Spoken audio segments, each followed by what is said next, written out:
join me at an event I never thought I'd get to witness, a legendary rally that showcases cars from the days before they were designed by computer, when big engines meant bigger power and a lack of noise wasn't an issue. This is the 2014 Mille Miglia.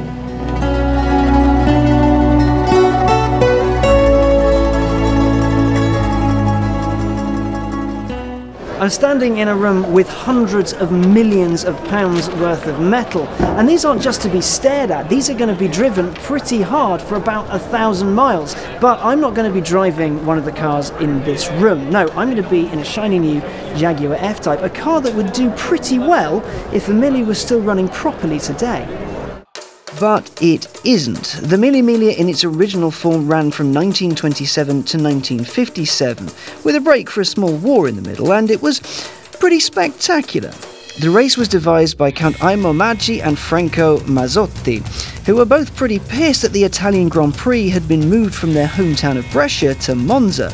So the chaps decided that they didn't need the GP to have fun. They needed a route from Brescia to Rome and back. The first year's route took in a figure of 8 and was around 1,600 kilometres long, or around 1,000 miles, hence the Mille Miglia. The race itself was open to any unmodified production sports car, and the entry fee was a very reasonable 1 lira. 77 cars left Brescia and 51 crossed the finish line. The winner, Giuseppe Morandi in his OM, did the run in 21 hours and 5 minutes. Pretty impressive considering the era. As time went on, the race grew. Though Italian cars were the norm at the top spot, a few foreigners won out, most notably in 1955 with Sterling Moss and navigator Dennis Jenkinson in a Mercedes-Benz 300 SLR. 10 hours, 7 minutes and 48 seconds after leaving the start line, they crossed the finish line, having averaged 97.96 miles an hour over the 992-mile course. However, road racing on unlimited roads for about 1,000 miles is chuffing dangerous, especially when you consider that the cars were designed to go quickly, corner well, but not necessarily stop or crash particularly well. Now, in 1957, the Mille, as it once was halted for good after 2 pretty severe crashes.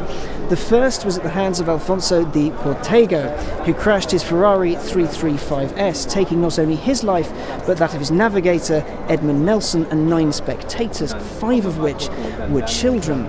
The second saw German driver Josef Gottjens die in a Triumph TR3. The following year, the Mille had changed significantly. It was now a road rally that took in legal speeds, with a few special stages allowed at full pelt. That lasted from 1958 until 61, and then it went on a small hiatus. In 1977, it came back as the event we see today.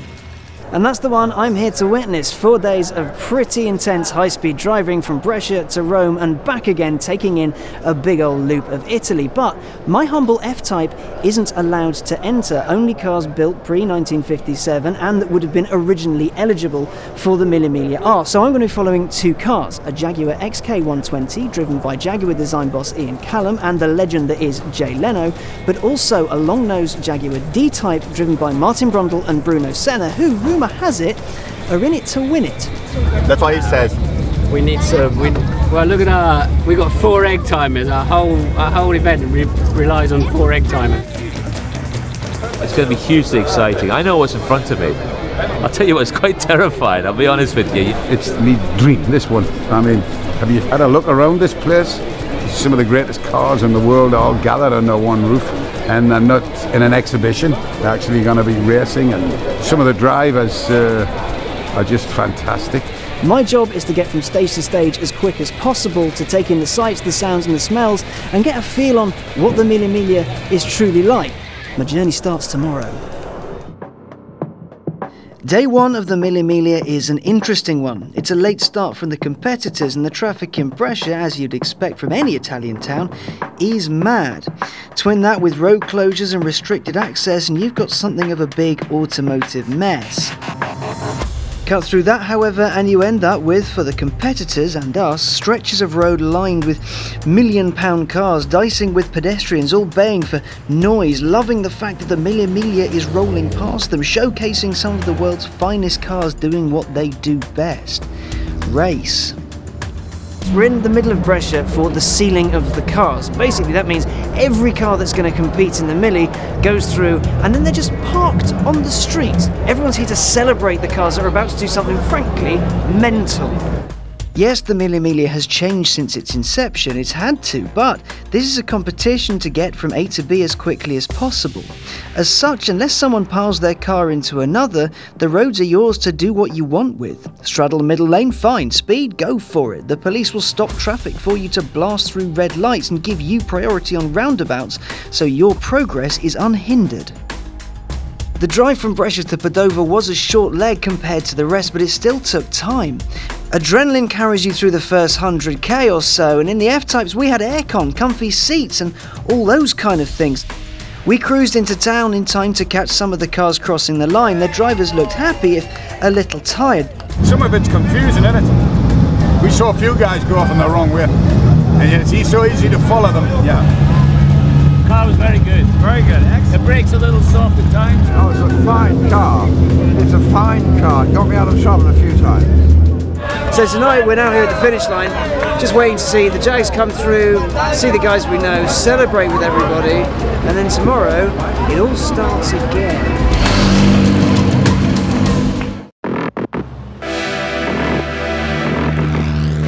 So it's now day 2, and today is going to be a lot longer than yesterday. We've got to drive from here in Padova to Rome.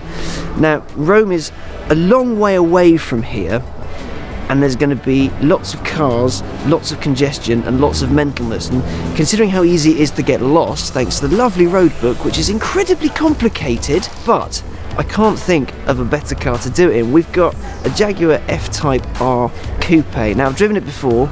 Absolutely love it. Big noise, big power, big fun, big smiles. I'm looking forward to it. It's going to be a long one. It's going to be punishing. From Padova, we were heading to San Marino on our way to Rome. San Marino saw us climb high and showed us just how stunning the area really is. Day 2 not only saw us dice with some pretty special metal, but also drivers. The long-nosed Jaguar D-Type driven by Bruno Senna and Martin Brundle buzzed us not once, but twice, making a hell of a noise as it went by. There are no rules here.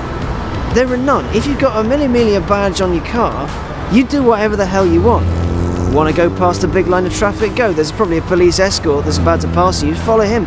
No one really cares. There's classic cars buzzing you at every opportunity. There's crowds lining the streets, and you drive through the most beautiful tiny villages, and everyone's there just wanting you to go faster, begging you to go on. And of course we're in these F-Types which make all manner of ungodly noise, and that's what people want to hear.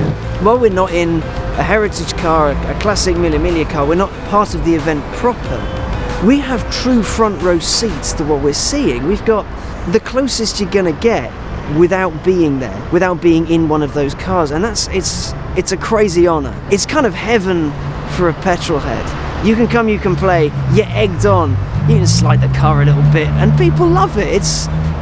I'm a very, very lucky boy, and I've got 2 more days of this. Well, today was good. We had pretty much everything. We had sunshine, we had rain, we had terrific drives.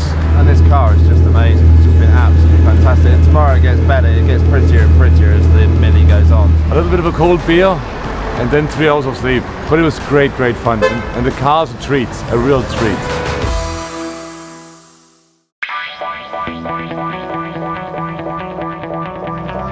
Today's route would take us from Rome to Bologna.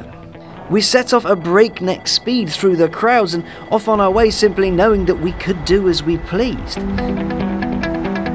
We took another support car route to see a trial stage just as Jay Leno and Ian Callum were giving it their all. After that, they hit the road and we ended up just behind them. They seemed to be getting on well, and I caught up with Ian at a stop later. We've had a great morning this morning. We're on our way to Siena, and it's just so far it's been very good. We've had the helicopter chase us with cameras because Jay's with me. We've had a lot of interviews and things to do, which is fun. Got a lot of fans chasing us. Oh, amazing, go into these piazzas. How do these 15-year-old kids in the middle of Italy know about Jay Leno? They all know who he is. It's incredible. So we've had a good time. It's day 3 of the Mille Miglia, and right now I'm standing in the Piazza Maggiore in Bologna, and tomorrow we're going up early, we're leaving here, we're heading back to Brescia for the finish line. And if this is even a tiny little bit of what we're going to expect tomorrow, tomorrow's going to be insane, and I can't wait.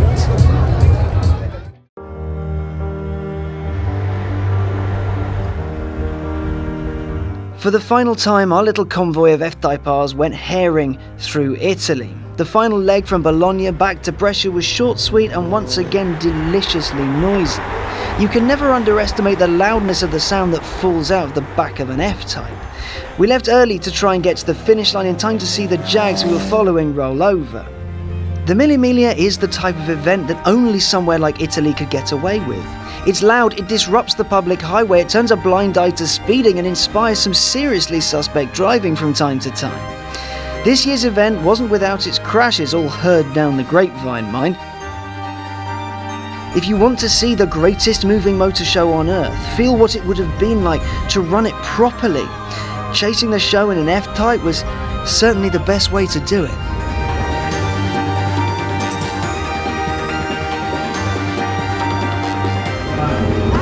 I've reached the end of the 2014 Mille Miglia. We covered over 1,600 kilometers. We did a little bit of maths. We did 996.8 miles, and we didn't do the entire route. We cut bits off. God knows how much further the competitor cars have gone.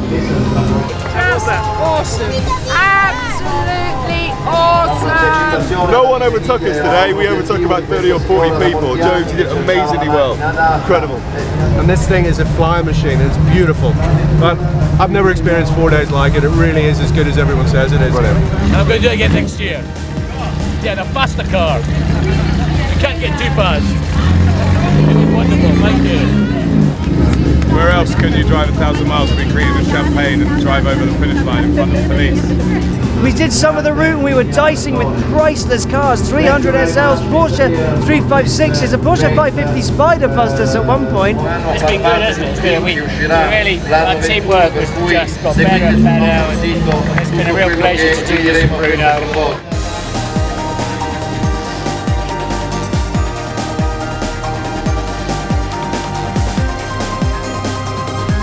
You know what, to have done this, to have been part of it, and to have had a front row seat to what's possibly the greatest road race on earth. And the drivers, some of them are mind-blowing, like unbelievably committed to doing what they do. They take no prisoners, most of them, because they want to win. Get down here for next year, because this is simply epic.